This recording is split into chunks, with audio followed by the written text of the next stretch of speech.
vamos falar um pouquinho dessa iniciativa que vai rolar a partir desta segunda-feira, porque vai ser lançado, gente, um aplicativo por parte do governo chamado Celular Seguro.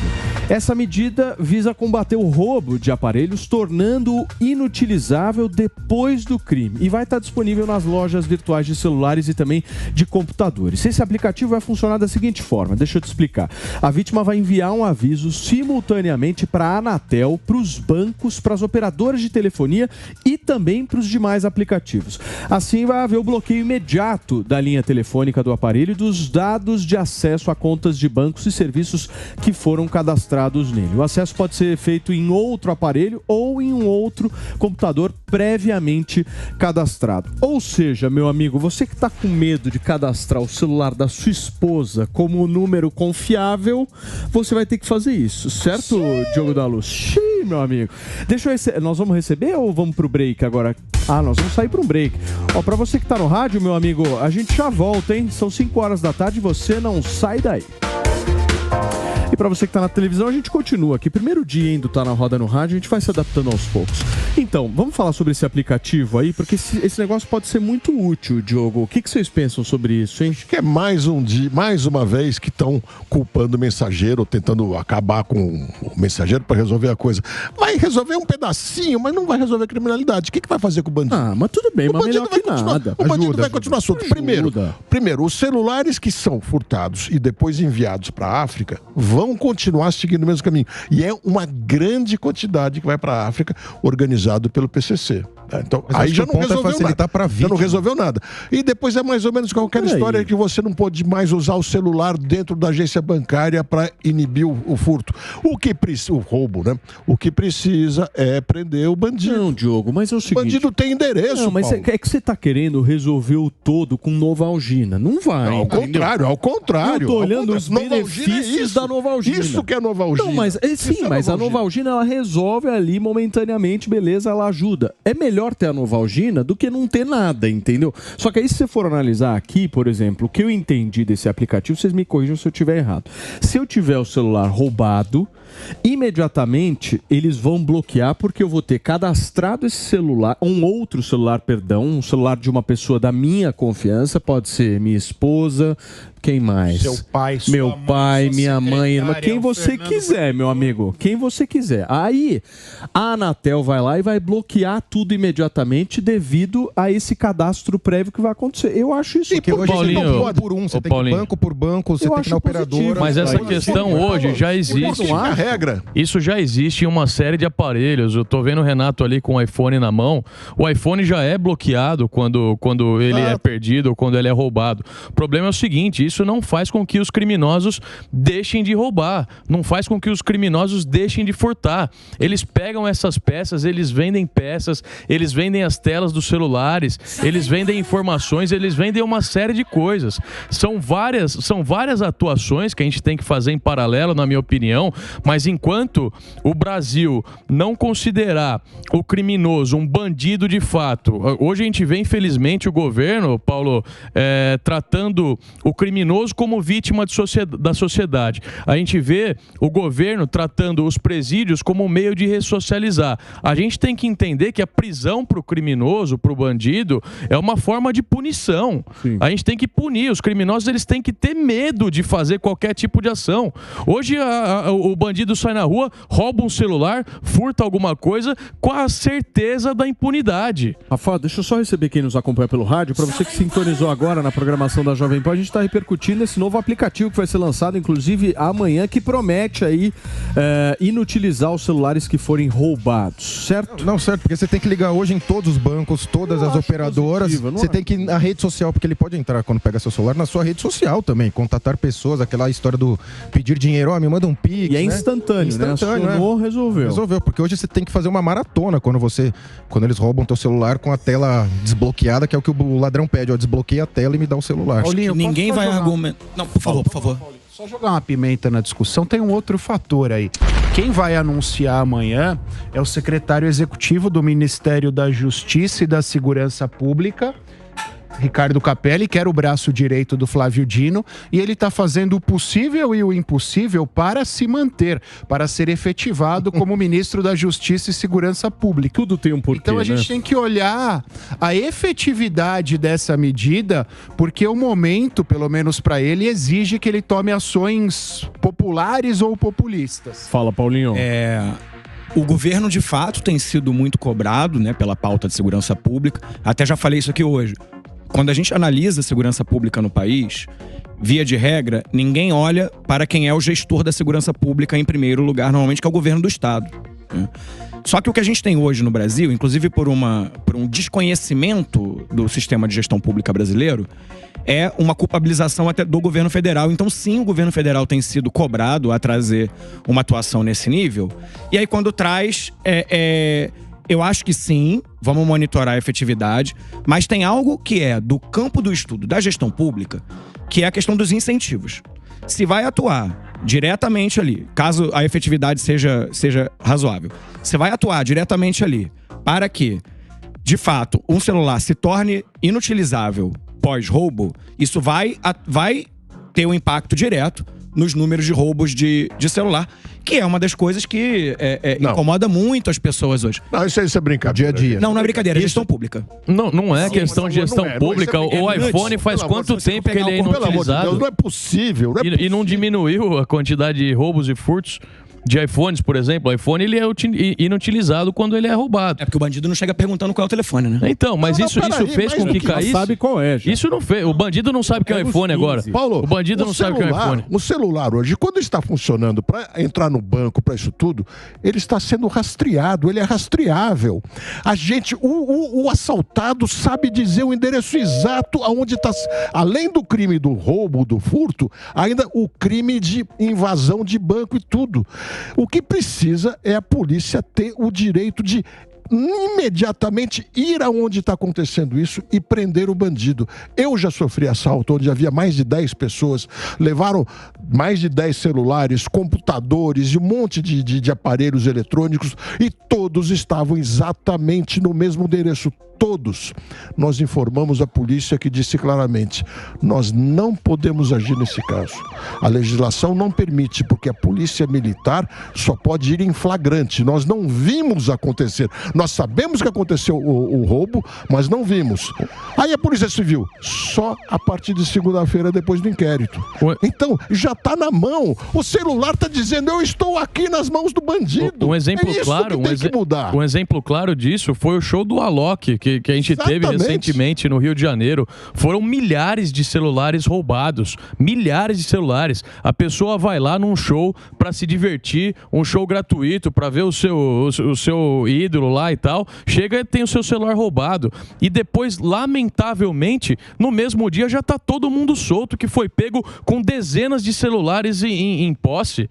Onde já se viu uma coisa dessas, Paulo? Ou a gente muda o Código de Processo Penal aqui no Brasil, ou a gente muda a cultura de que bandido é vítima da sociedade, ou a gente muda a cultura de que cadeia é só para ressocializar, ou nós vamos continuar tendo esse problema cada vez maior. Que bandido rouba só para comprar uma cervejinha, só para comprar uma cervejinha, que não tem problema nenhum. O roubo, o furto do celular, o celular hoje ele não é um telefone, ele é uma espécie de um computador, a sua vida está ali, a sua vida depende dele, então seria importante até mudar o enquadramento, porque hoje você consegue despachar telefone, você faz de tudo com o celular, ele não é um telefone, ele não roubou de você um bandido um telefone, roubou praticamente todos os seus dados que estão ali à disposição dele. E consegue resetar a senha também. Gente, olha, eu vou pedir pro nosso Filipão colocar um outro vídeo aqui pra gente continuar repercutindo todos esses casos que estão acontecendo. Tá preocupando todo mundo, gente, essa nova onda de assaltos aí, de criminalidade crescendo, principalmente aqui na região metropolitana de São Paulo. Mas nesse caso, esse caso que eu vou contar pra vocês agora aconteceu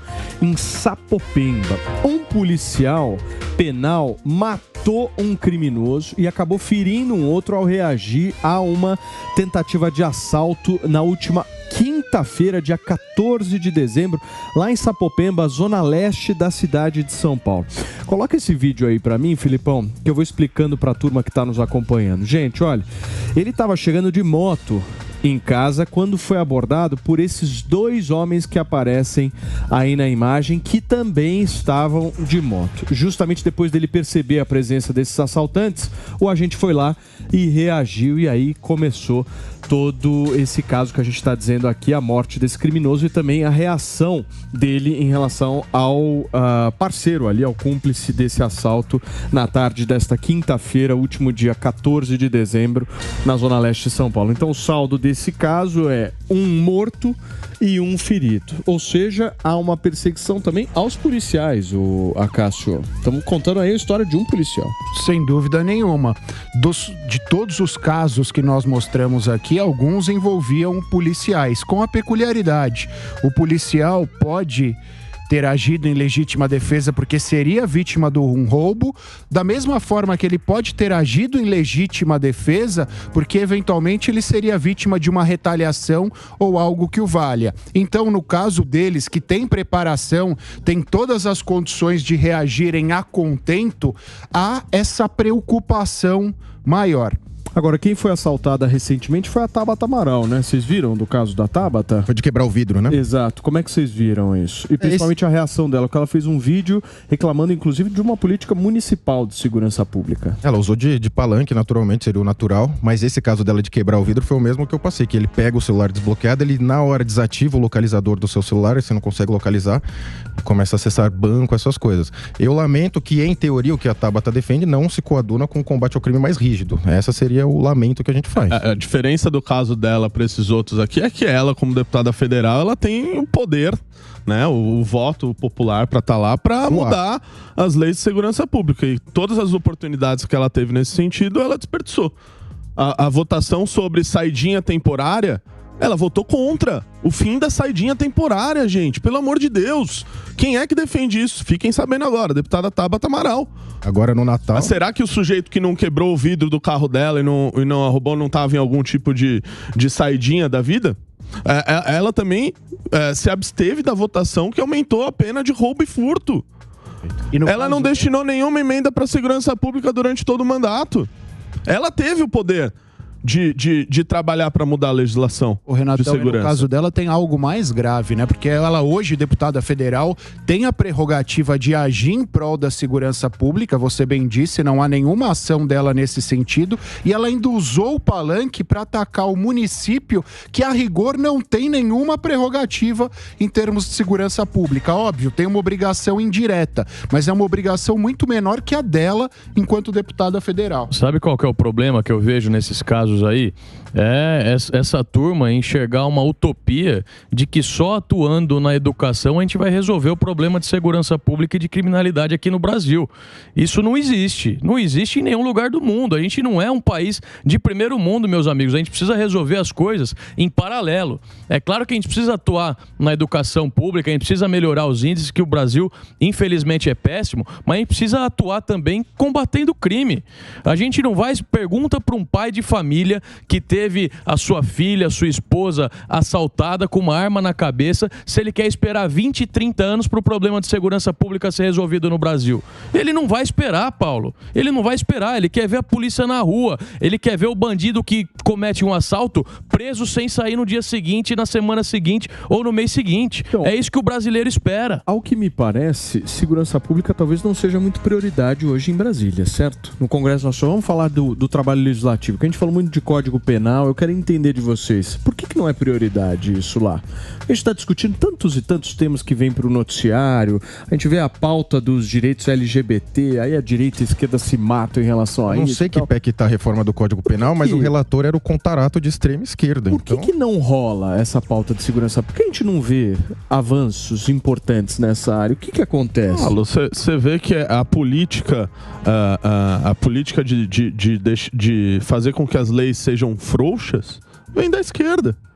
A esquerda defende desencarceramento. quando você vai ver as pautas de segurança pública protocoladas e discutidas pela esquerda, é o quê? É a ressocialização do preso, é como que o sujeito que sai da cadeia ele vai ser reinserido na sociedade. Tem gente que defende cota para quem saiu da cadeia, para quem te assaltou, botou uma arma na tua cara.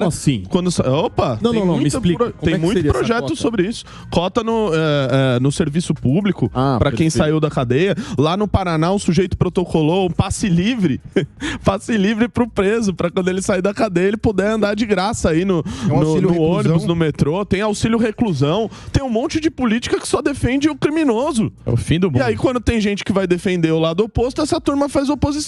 Então é muito difícil caminhar com projetos para deixar as leis mais rígidas. E todas essas tentativas que foram feitas nos últimos meses, a esquerda esteve lá obstruindo, se posicionando contra. Não, mas aqui eu vou concordar com o Paulo. Eu acho que não existe política efetiva. Não tem. Nem na esquerda, nem na direita, nem no centro, nem no centrão, e ninguém. O que a gente vê, depois de um crime midiático de muito barulho, a gente vê um projeto de lei para resolver aquele lá, exatamente pontual. O nome da vítima, né, o projeto.